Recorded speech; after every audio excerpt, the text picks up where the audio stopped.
জীবনে চলার পথে হঠাৎ করে কখন তোমার একদম সব অভ্যেসগুলো বদলে যাবে, লাইফস্টাইলে অনেক কিছুই চেঞ্জ হতে থাকবে। আর এসব কিছু মানিয়ে নিয়ে চলতে চলতে যদি কখনো হাঁপিয়েও যাও, তাহলে হয়তো বা জীবনকে দোষ দিতে পারবে না। এই দেখো বাইরে কি সুন্দর করে খাওয়া দাওয়া করতেছে, আমারে দেয় না, আমি অতটা খাইও না বাইরে। যাই হোক, বাসায় হচ্ছে আজকে অনেক বেশি ব্যস্ত ছিলাম ক্লিনিং করা নিয়ে। মানে আমি তো অতটা বেশি সব সময় ক্লিনিং করতে পারি না, কিছু শারীরিক জটিলতার কারণে, যার কারণে কাজগুলো কিন্তু এভাবে জমে যায়। আর এরকম ধুলো হয়ে থাকলে নিজেদের জন্যই ভালো না, সেজন্য কিন্তু একটু কষ্ট হলেও মাঝে মাঝে চেষ্টা করি মোটামুটি ক্লিন করে রাখার। তো আজকে হচ্ছে এই যে বেতের সোফাগুলো ভালো মতন করে ক্লিন করতেছিলাম। আর এছাড়া ঘর ঝাড়ু, ঘর মোছা, এগুলো কাজ তো আছেই। কে কোথা থেকে আমার ভিডিও দেখছে অবশ্যই কমেন্ট করে জানাতে ভুলবে না। আর আমার পেজে যদি নতুন হয়ে থাকো, ফলো দিয়ে সাথেই থেকো। কাজগুলো করতে করতে লাইফ নিয়ে অনেক কিছুই চিন্তা করছিলাম, তখন মাথায় ঘুরছিল যে আসলে মানুষের লাইফটা কেমন যেন, তাই না? কখন যে কি হয়ে যায় কেউই বলতে পারে না। হঠাৎ করে জীবনে মোড়টাই ঘুরে যায়, সব কিছুই যেন একদম অচেনা একটা শুরু হয়। কখনো বা প্রিয় মানুষগুলো বদলে যায়, ঠিক যেন আগের মতো থাকে না। কোথায় যেন একটা ঘাটতি, কোথায় যেন একটা ফাঁকা রয়ে যায়। আমরা খুঁজতে থাকি কিন্তু সেটার কোনো কারণ খুঁজে পাই না। আমার কাছে মনে হয় এই সব কিছুই জীবনের একটা অংশ। আর এক একজনের জীবনের অভিজ্ঞতা কিন্তু এক এক রকম। সবার গল্পটাই কিছু না কিছু দিক থেকে কেমন যেন একটু ভিন্ন রকমের, একদম ভিন্ন একটা চিত্রপটে আঁকা। আর এখানে সামাজিকভাবে, ব্যক্তিগতভাবে, প্রায় সব রকমভাবে প্রশ্ন চলে আসে, তুমি জীবনে ঠিক কি করতে পেরেছো, কতটুকু করতে পেরেছো, জীবনে তোমার অগ্রগতি অন্য সবার থেকে কতটুকু। এখানে আসলে আবার কখনো কখনো মার্কিংও চলে, first marking, second marking, third, fourth, 50, 60 ইত্যাদি ইত্যাদি। তাই সবাই কোথাও না কোথাও এসব অনেক কিছু বিষয় নিয়ে চিন্তায় মগ্ন হয়ে পড়ে। এই দেখো, সকাল সকাল ওরে আমি একটু বললাম যে আমি এতগুলো কাজ করতেছি, ঘরটা পুরাটা ক্লিন করব, তুমিও আমাকে একটু কাজে হেল্প করো। অন্য সময় হচ্ছে কোনো মুখে কথা ছাড়াই কাজে হেল্প করে দেয়, বলতে হয় না। মাঝে মাঝে কিছু কাজে, আবার কিছু কাজে বলতে হয়। আর আজকে শুধু বিছানাটা গুছাইতে বলছি, আর ও যে কত কথা শোনাই দিছে, মানে কি বলবো, একটা ক্লিপসও তোমাদেরকে দেখাবো না। মানে এত বেশি কথা শোনাই দিছে আমাকে, আমি তো অবাক হয়ে গেলাম।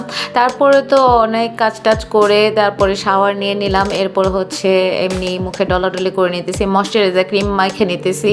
মানে এত বেশি রূপচর্চা করার সময় পাই না, তারপরেও মোটামুটি নিজেকে পরিপাটি করে রাখার চেষ্টা করি। এই সময় আমার মাথায় এরকম অনেক উজবুক চিন্তা ঘুরতে থাকে, আর সেগুলো নিয়ে ভাবতে থাকি। সেগুলো নিয়ে পড়ে থাকলে তো হবে না, খাওয়া দাওয়াও করতে হবে। দুপুরবেলায় চলে এসেছি শাশুড়ির বাসায়। আর এই যে দেখো, আমি এখানে সজনে ডাঁটা দিয়ে ডাল রান্না করছে, এইটা খুবই মজা মজা করে খাইতেছিলাম।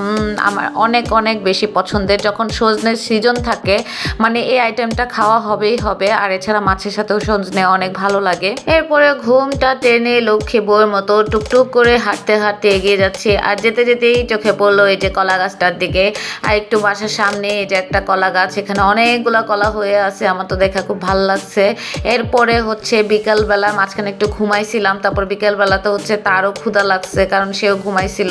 এমনিতে বাসায় কোনো কিছু মানে করতে পারি না, কারণ বাসায় রান্নাবান্নার কোনো যোগাযন্ত্র নাই। আর রান্নাবান্নাও তেমন একটা করা হয় না, কারণ প্রধান মিলগুলো তো মানে মেন খাবারগুলো তো আমার শাশুড়ি বাসাতে খাওয়া হয়, সবাই একসাথে খাওয়া হয়। সেজন্য আমাকে মানে আমার আলাদা করে কোনো কিছু করাই হয় না। আর অন্যান্য কাজেও অনেক ব্যস্ত থাকতে হয়। আগে যখন ঢাকা শহরে থাকতাম, তখন তো সন্ধ্যার সময় তাকে কিছু না কিছু নাস্তা বানায় দিতেই হতো। এই দেখো, আমারও একটুখানি রুটি দিছিল, কিন্তু আমার ভালো লাগে না, কারণ এখানকার ডালটা আমার পছন্দ হয় না। ও আবার খাইতে পারে, ওদের টেস্ট আসলে অন্যরকম। তারপর আমি একটুখানি সিম্পলি রংটা নিয়ে বসলাম। আমি আসলে সন্ধ্যায় ওইভাবে কিছু খাবো না, ক্ষুধা লাগছিল কিন্তু তারপরও খাবো না, এতটা খেতে ইচ্ছা করে না। মাঝে মাঝে আবার খুব খাইতে ইচ্ছা করে, তখন ওইটা আবার আলাদা বিষয়। এমনিতে আমি একটা চাখোর, দেখো জীবনটা কিভাবে বদলে গেছে আমি কি বলবো। আর আমি এক সময় কিন্তু সেই লেভেলে চাখোর ছিলাম, আর দুধ চা ছাড়া তো আমার চলতোই না। আর এখন মাঝে মাঝে শখ করে চা খাই। তো সেও নাস্তা টাস্তা সেরে হচ্ছে চা নিয়ে বসলো। তো এখন হচ্ছে দুধ চা খাই না, এখন রং চা খাই।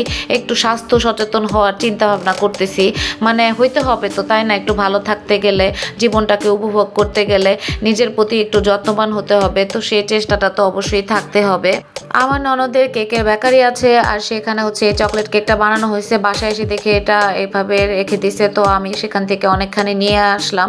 এখন হচ্ছে বসে বসে কেক খাইতেছি, খুবই মজা লাগতেছে। মানে রাতের বেলায় উদ্ভট এক ফুড ক্রেভিংস হয়েছে, মানে কেক খাইতেও ভালো লাগে, আবার অনেক কিছু মাঝে মাঝে হচ্ছে ট্রাই করি এটা ওটা, সেটা তো তোমরা দেখতেই পাও। ভিডিওটা এখানেই শেষ করছি। Thanks for watching, bye bye.